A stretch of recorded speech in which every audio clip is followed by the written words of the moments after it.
Oi pessoal, tudo bem com vocês? No vídeo anterior, eu, a Lucy e o Benê apresentamos para vocês com mais profundidade a figura do Ministério Público, que é uma das funções essenciais à Justiça. Naquele momento, a gente se preocupou com o artigo 127 da Constituição Federal. A gente quis decifrar para vocês o que significam as principais expressões contidas naquele dispositivo legal. O que significa dizer, por exemplo, que o Ministério Público é uma instituição permanente, que é uma instituição que atua na defesa da ordem jurídica, do regime democrático, na defesa dos interesses sociais e individuais indisponíveis. Se você não acompanhou o vídeo anterior, eu te aconselho a voltar e dar uma assistida, ok? Nesse vídeo de agora, hoje, a gente vai focar no artigo 129 da Constituição Federal, que elenca num rol as funções institucionais do Ministério Público. Essa expressão é bem importante para a instituição, ok? Mas calma, a gente não vai começar a falar latim ou grego aqui com vocês. Hoje, a Cami, a Lid e a Débora vão decifrar as principais funções institucionais elencadas nesse rol do artigo 129. Cami, a palavra está contigo.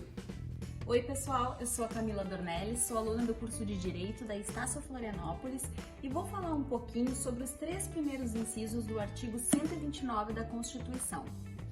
A Constituição descreve no inciso 1º como função institucional do Ministério Público a de promover privativamente a ação penal pública na forma da lei. Para entendermos melhor, precisamos saber que a ação penal pública diz respeito a crimes que ferem interesses de toda a sociedade, direitos fundamentais como a vida, a liberdade e a integridade física.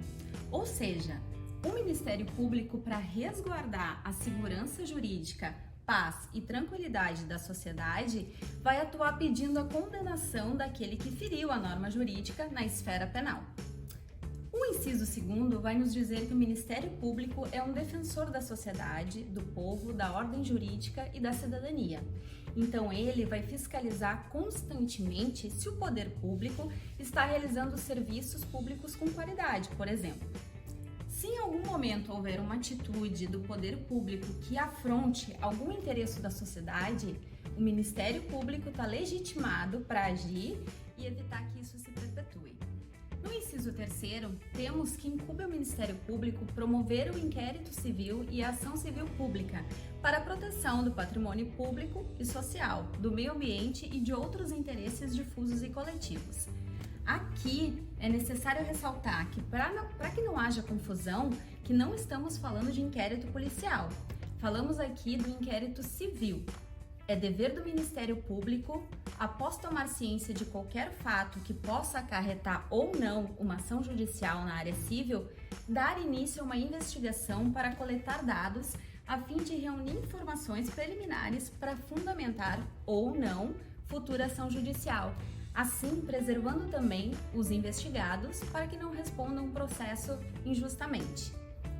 Ao promover a ação civil pública, por sua vez, o Ministério Público age sanando algum dano à coletividade e buscando a responsabilização de qualquer pessoa física ou jurídica, ou mesmo agentes públicos que tenham causado danos a bens de interesse público, como o meio ambiente ou um prédio com valor histórico, e exigir que o dano seja reparado.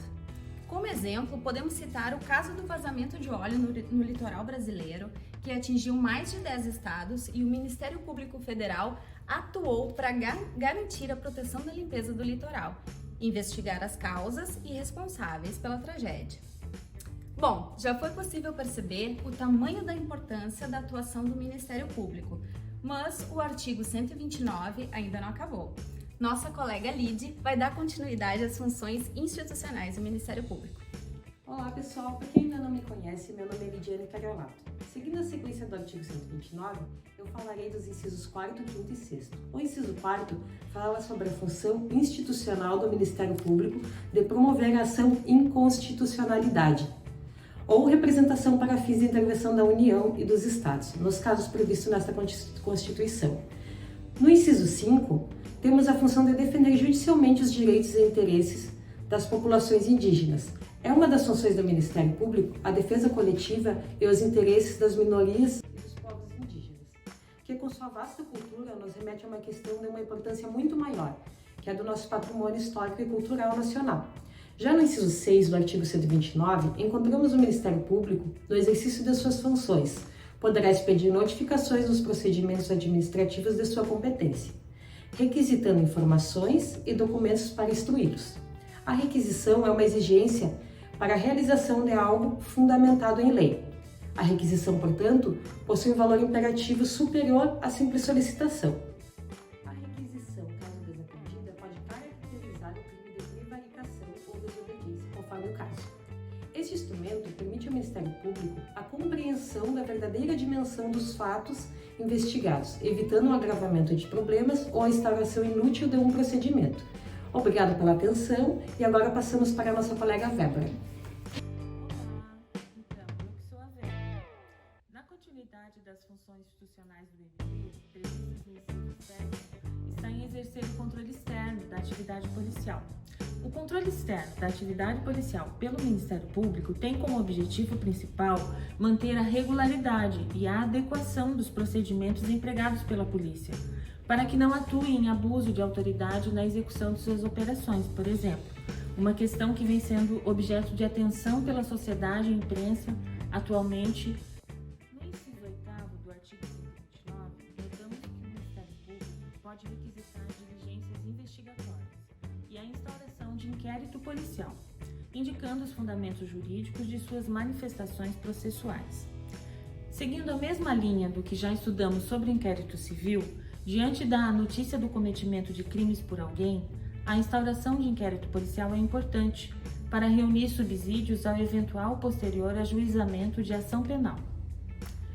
Neste âmbito, o Ministério Público atua em conjunto com a polícia a fim de reunir dados preliminares para fundamentar ou não a ação judicial, o que se dá, inclusive, em proteção aos próprios investigados, visando mitigar a possibilidade de que respondam a eventual processo injustamente. Obrigada pelas contribuições, meninas! Bom, já deu para perceber que só a partir da leitura do texto constitucional a gente consegue extrair várias informações importantes para a nossa vida prática, né?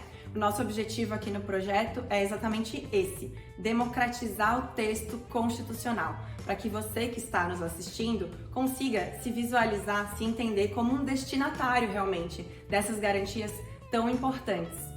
No próximo vídeo a gente vai continuar falando sobre o Ministério Público, mas a gente vai ensinar para você algumas nomenclaturas interessantes para se referir aos membros do Ministério Público. Por quê? Em determinado momento a gente chama um membro do Ministério Público de promotor de justiça, por exemplo, mas se ele atua em outras frentes, a gente pode chamar esse membro do Ministério Público como Procurador da República. A gente também vai conhecer quem é o Procurador-Geral da República, qual é a diferença desse cargo em relação ao Procurador-Geral de Justiça, por exemplo.